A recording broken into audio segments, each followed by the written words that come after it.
자, 문제가 해결되면 승리가 온다 라는 제목을 하는 말씀 선포하겠습니다. 이제 우리가 이스라엘 백성이 아이성을 오늘 공략하는 내용이 나옵니다. 아이성. 여러분, 먼저 첫 번째 아이성 전투에서 아이성 싸움과에 이스라엘 백성이 패배를 했습니다. 이거는 이스라엘 백성들에게 정말 충격의 사건이었습니다. 여러분, 이스라엘 백성이 출애굽에서 사실은 우리가 그 모압 땅이나 암몬과의 전쟁이 있었어요. 그러니까 요단 동편 땅에서 이미 싸움이 있었습니다. 수많은 전쟁을 하고 온 거예요. 그리고 이제 가나안 땅을 들어와서 첫 번째 전쟁이 이제 여리고성이고 두 번째 전쟁이 아이성이죠. 사실은 출애굽 이후에 아말렉과의 전투도 마찬가지고 수많은 전투가 있었어요. 이스라엘 백성이 단 한 번도 패한 적이 없었습니다. 아말렉과의 전투는 어떻게 이겼어요? 모세가 손을 들면 이기고, 힘 빠져가 손이 내려오면 지고. 그런데 이제 양쪽에 이제 아론과 홀이 잡아가지고 이겨내잖아요.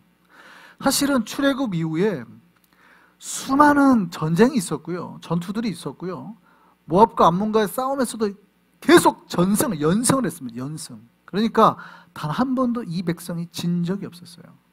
언제 이 백성들이 당해요?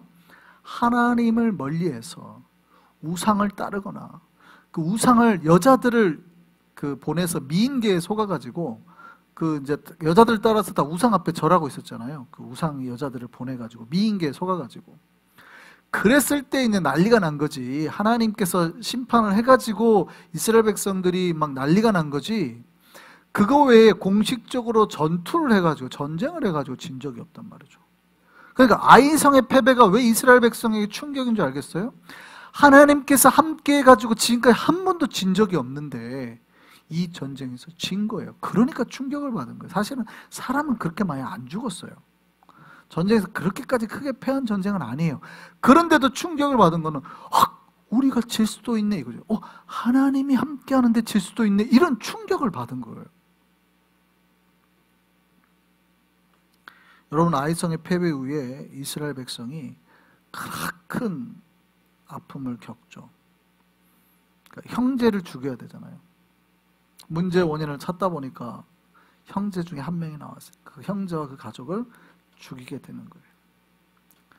그러니까 아픔도 겪고 슬픔도 겪습니다.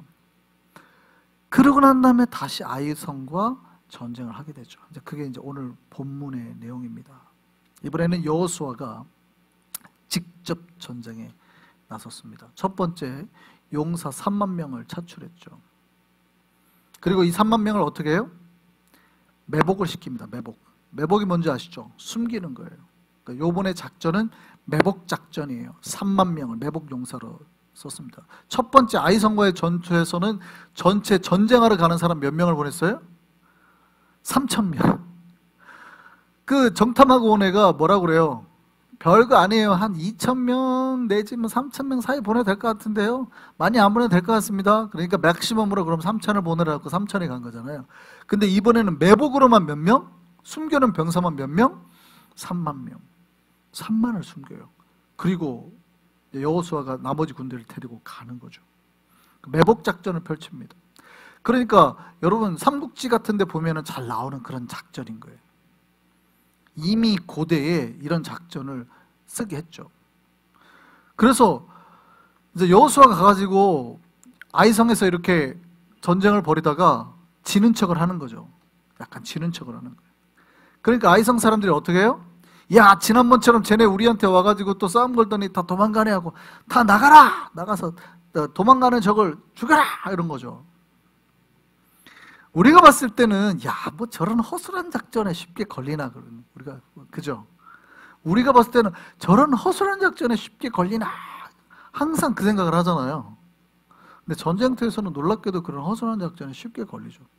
여러분, 몽골이 유럽을 칠 때 어떤 작전을 펼칠 것 같았어요? 항상 이 작전을 펼쳤습니다. 앞에 나와가지고 싸워가지고 약간 지는 척을 해요. 그럼 유럽 사람들이 키가 크니까 막 기마병들은 막 갑옷에 막 이런 거 화려한 걸 입으니까 쟤네 도망간다! 쫓아라! 하고 가다가 쫙 몽골 진영에 싹 포위돼가지고 계속 그 작전을 쓰는데 계속 당하는 거예요. 계속 그 작전을 쓰는데 매번 이기는 거예요. 매번. 몽골이 아주 막 그렇게 저기 하잖아요. 근데 전략 전술을 되게 잘 썼어요. 수부타이라는 유명한 장군이 있죠. 근데 매번 당해요. 근데 왜 그럴까요? 왜 아이성 그 사람들은 누가 봐도 이렇게 허술할 것 같은데 왜 그럴까요? 여러분, 사실은 고대 전쟁에서 사상자가 언제 제일 많이 나는 줄 아세요? 적군을 가장 많이 죽이는 거는 실질적으로는 전면전으로 붙었을 때가 아닙니다. 이때는 자기 쪽 피해도 굉장히 심해요. 언제 가장 적을 많이 죽이냐면 도망가는 적을 쫓아가면서 죽일 때 가장 많은 사상자가 나는 거예요. 왜냐하면 등을 보이고 도망가기 때문에 이 사람은 싸울 의지가 없어요. 그러니까 쫓아가면서 죽일 때가 가장 많은 적군을 죽일 수 있는 찬스거든요. 지금까지 고대 전쟁에서는 항상 적군의 사상자가 많이 났을 때 다 도망가는 적을 죽였을 때입니다. 그래서 삼국지 같은 데 보면 나오잖아요. 쫓아가서 남은 잔당을 다 죽여라, 이렇게. 그 이유가 다 있어요. 아이성 백성들이 찬스를 잡았다 생각한 거죠. 찬스다. 지금 도망가는 적들을 싸그리 섬멸해라. 근데 이게 뭐였어요? 매복작전이었죠. 매복작전. 도망가는 척하고 싹 했더니 뒤에 몇 명이나 숨어 있었어요?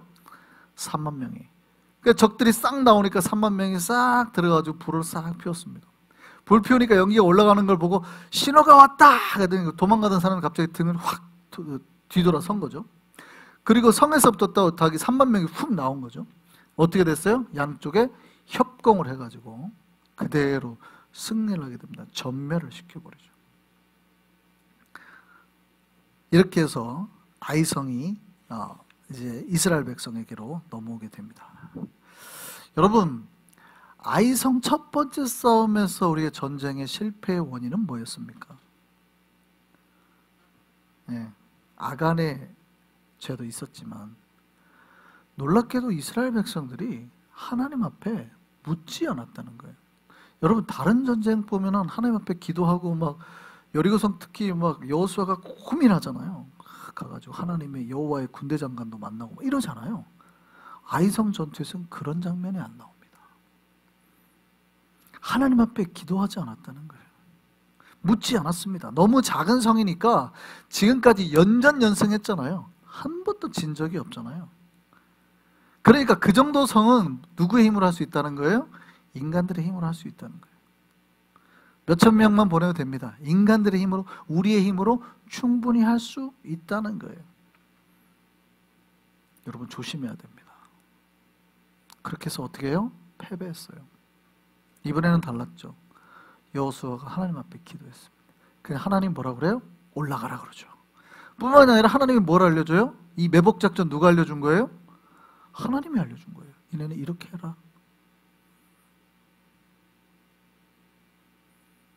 3만 명은 뒤에 숨기고 서쪽에는 5천 명 숨기고, 이 5천 명이 이제 그러니까 총 3만 5천인지 아닌 3만 명을 분할했는지는 정확하게 우리가 구분하기는 좀 어렵습니다. 어쨌든 매복작전에만 3만 5천이 있어요. 전군이 나가는 거죠. 여러분, 기억하셔야 돼요. 여러분, 우리 삶에 어떠한 우리가 일을 하려고 할 때 작은 거라 하더라도 우리가 쉽게 뭐를 망각해요? 하나님 앞에 묻는 거, 기도하는 거를 망각합니다.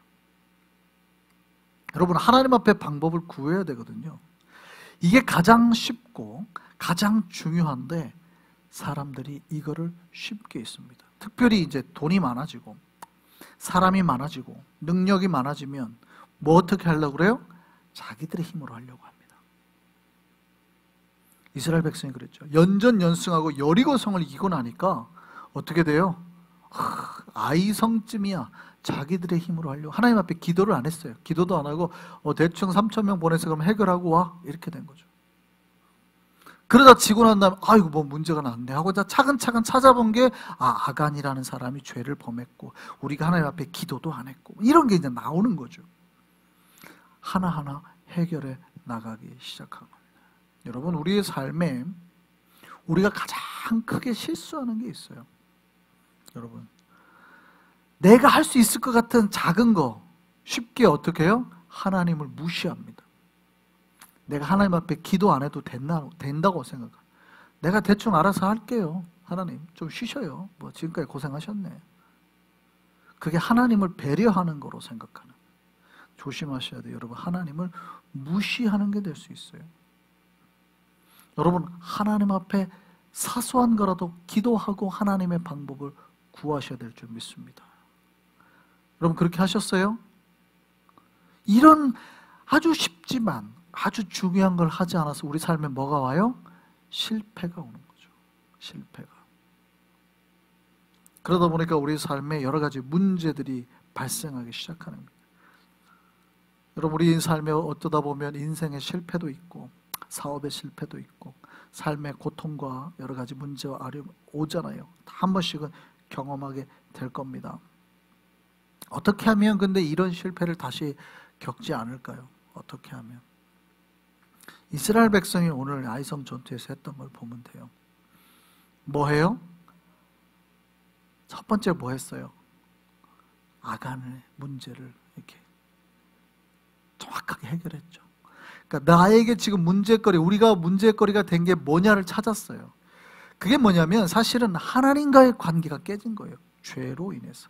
그 다음에 죄로 인해서 뭐가 안 됐던 거예요? 기도가 안 됐던 거예요. 교만함이 들어와서. 관계가 깨졌다는 거예요. 여러분, 아이성의 실패는 하나님과 우리와의 관계가 깨졌다는 거예요. 여러분, 본질이 깨졌다는 거예요. 여러분, 이걸 이해하셔야 돼요. 여러분, 실패를 경험하셨으면 우리의 실패 원인이 어디에 있는가를 파악해야 됩니다. 그리고 왜 나에게 이런 문제가 자꾸 발생하는지 생각해야 돼요. 그거 하지 않으면, 문제를 해결하지 않으면 그 문제가 또 반복되는 겁니다. 자꾸 일어나는 겁니다. 이스라엘 백성이 잘한 거는 실패 후에 바로 원인을 찾았어요. 하나님 앞에 기도했고 원인을 파악하고 그 원인을 정확하게 해결해냈다는 거예요. 여러분, 사실은 내 실패의 원인은 근본은 하나님과 우리와의 관계가 깨진 거에서 온 거예요. 나의 불순종으로 인해서, 나의 교만으로 해서 하나님과 우리와의 관계가 파괴가 된 겁니다. 우리가 죄에 빠지면 하나님으로부터 멀어지게 되고 하나님의 도움이 사라지니까 문제가 오는 거예요. 문제의 본질은 하나님과 나와의 관계예요. 그래서 여러분, 우리 삶에 문제가 발생하면 가장 먼저 누구 앞으로 나아가야 돼요? 하나님 앞으로 나아가야 됩니다. 그리고 뭐 하셔야 돼요? 기도하셔야 돼요. 여러분, 사람 관계에 문제가 있어요? 자녀와의 관계에 문제가 있어요? 사업에서 문제가 있어요? 많은 이들이 그 문제에 직면하려고 합니다. 그 문제 앞에 가서 서려고 합니다. 근데 잘 생각해 보세요. 어디에서부터 시작이 됐는가, 이 문제가?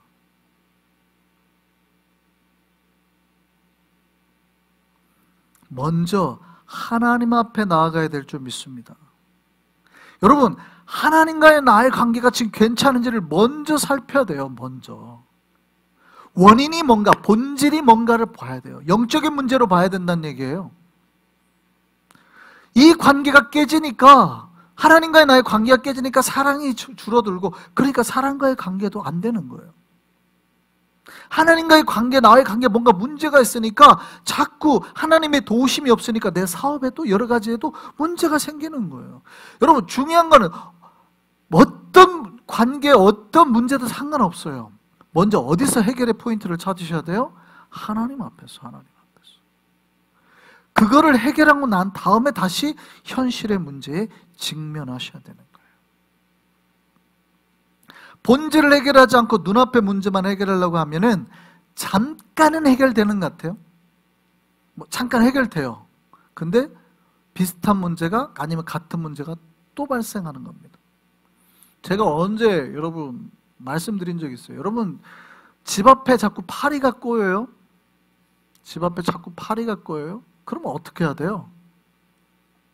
자기 눈앞에 보이는 파리를 없애려고 한다고요. 자꾸 집 앞에 요즘에 파리가 꼬여요. 그러면 사람들이 자꾸 뭐 해요? 살충제를 뿌려가지고 파리를 잡으려고 해요. 그러면 사라져요? 안 사라져요? 잠깐은 사라지죠. 근데 내일 또 파리가 또 생기는 거예요. 뭐를 안 치운 거예요? 집 앞에 쓰레기가 이렇게 쌓여있는데 쓰레기를 안 치우니까 파리가 꼬이는 거예요. 여러분, 문제의 본질을 보셔야 되는 거예요. 여러분, 파리가 있다고 파리만 잡은다고 해결될 것 같아요? 아니요, 아니요. 잠깐은 해결할 수 있어요. 근데 또 생기고 또 생기고 며칠 지나지 않아 또 생기는 거예요. 여러분 본질을 보셔요. 여러분 삶에 하나님과 우리가 막혔더니 죄가 발생한 거죠. 죄가 하나님과 우리 사이를 막아버린 거죠. 여러 가지 영적인 문제가 지금 시작이 됐는데 그거에서 발생하는 여러 가지 관계나 갈등이나 아픔이나 이런 게 지금 따로 나타난 건데 그거는 보지 않고 눈앞에 고통과 아픔과 문제만 본단 말이죠. 해결이 돼야 안 돼요? 안 되죠. 원인을 정확하게 보셔야 돼요. 정확하게. 그 원인을 정확하게 보고 해결하면 문제가 해결되면 자연스럽게 뭐가 따라와요? 승리가 따라오는 거예요. 여러분 아이성 전투에서 잘 보셔야 될 거는 그거예요. 여러분이 이들이 어떻게 해서 승리를 했냐? 매복 작전을 했냐? 중요하지 않아요. 이들은 정확하게 자기들의 문제가 뭔가 죄가 문제를 찾아내서 죄를 도려냈죠. 그리고 그들의 교만함을 버리고 하나님 앞에 기도했죠. 이게 본질이에요. 야 3,000명을 했더니 안 됐네. 3만 명을 보내자. 우리가 실수했네. 이게 아니라고요. 우리가 3,000명을 보내서 실패했으니 다 가서 싸우자. 이게 아니었습니다. 더 나은 무기들을 모아가지고 여리고성에 있던 모든 무기를 다 가지고 와라. 이게 아니었다고요. 충분히 전쟁에서는 다 그럴 거 아니에요. 여리고성에 있는 창고에 있는 무기 창고에 있는 좋은 무기를 다 가져와라. 그럴 것 같잖아요. 그게 아니라고요. 전쟁에서의 본질, 우리 삶에서 문제의 본질은 뭐냐면 하나님과의 우리의 관계가 어떻게 파괴됐는가를 찾아내는 거예요. 왜 지금 나에게 이 문제가 발생했나? 영적인 본질로 돌아가서 찾았다는 거예요. 죄를 잘라내고 기도하지 않은 교만함을 회개하고 하나님 앞에 나아갔다는 거예요. 이게 승리의 비결임을 믿으시기 바랍니다. 여러분 이렇게 문제가 해결되면 그 다음에 신자들이 얻는 게 승리예요. 문제가 해결됐더니 누가 역사하세요? 문제가 해결됐더니 누가 역사해요? 하나님이 역사해요. 여러분 우리 삶에 여러 문제가 있죠. 다 문제는 다 달라요. 자녀의 문제도 있을 거고 경제적 문제도 있을 거고 건강의 문제도 있을 거고 다 다를 수 있어요. 그런데 문제의 본질을 어디서 먼저 찾으셔야 돼요? 하나님 앞에서. 그 다음에 이제 차근차근 그 문제를 해결하기 위해서 나아가는 거죠. 이스라엘 백성들이 바로 아이성으로 간 게 아닙니다. 그죠? 하나님 앞에서 먼저 해결하고 그 다음에 아이성으로 간 거예요. 여러분 그러셔야 되는 거예요. 하나님 앞에 나와서 먼저 우리 영적인 회복을 하고 우리 삶의 문제로 접근해 나가셔야 되는 거예요. 그러면 하나님께서 하나님과 우리 관계가 회복이 됐으니 누가 역사하시는 거예요? 하나님이 역사하시는 거예요. 여러분 하나님의 관계가 회복된 신자들에게는 거칠 것이 없음을 믿으시기를 바랍니다. 여러분 문제 해결을 받자 하나님께서 여호수아에게 하신 말씀이에요. 오늘 본문 1절에 하나님이 여호수아에게 뭐라고 말씀하셨어요? 오늘 본문 1절에 하나님 여호수아에게 뭐라고 말씀하셨어요? 그렇죠. 뭐라고요? 두려워하지 말고 또 놀라지 말라. 두려워하지 말라. 놀라지 말라. 이렇게 말씀하십니다. 이 말씀을 언제 하셨어요? 여호수아 1장에 그죠? 담대하라. 강하고 담대하라. 내가 너와 함께함이라. 그러니까 하나님과의 관계가 회복되고 나니까 하나님께서 여호수아에게 하셨던 말씀이 바로 그거예요. 처음 하나님이 여호수아를 만나서 하셨던 그 말씀 그대로 강하고 담대하라. 내가 너와 함께함이라. 그 다음에 뭐라고 그래요? 네가 좌로나 우로나 치우치지 말고 어디에 있으라는 거예요? 하나님 말씀 안에. 오직 말씀 앞에만 서 있으라는 거죠. 그랬더니 뭐라고 그래요? 네가 뭐예요? 어디로 가든지 여호수아 1장에 뭐라고 되어 있어요? 네가 어디로 가든지 뭐예요? 형통하리라. 여호수아 1장에 이렇게 되어 있어요. 네가 어디로 가든지 형통하리라. 그게 무슨 얘기예요? 네가 여리고성으로 가도 형통하고 네가 아이성으로 가도 형통하고 일본으로 가도 형통할 줄 믿습니다.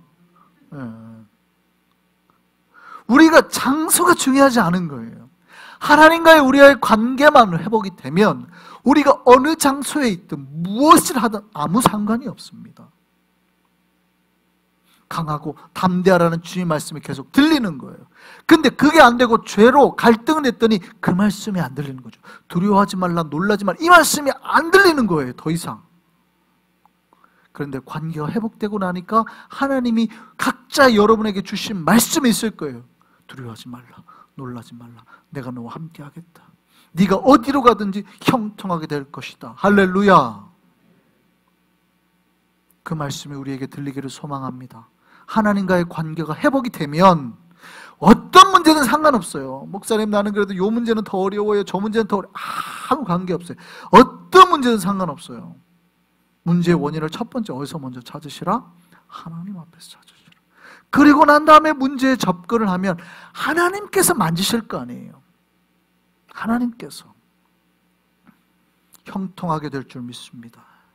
여러분, 이 형통의 복이 우리에게 일어나기를 소망합니다. 여러분, 우리 주변에 문제 어려움이 많을 때죠. 여러 가지 문제가 많지요. 그러나 우리가 하나님과의 관계가 회복이 되고 하나님의 힘과 능력을 받게 되면 우리 앞에 문제가 해결될 줄 믿습니다. 주께서 우리에게 승리로 갚아주실 줄 믿습니다. 승리의 기쁨을 허락하실 줄 믿습니다. 다시 일어나기를 소망합니다. 우리 안에 예수의 그 능력의 이름이 주어지기를 바랍니다.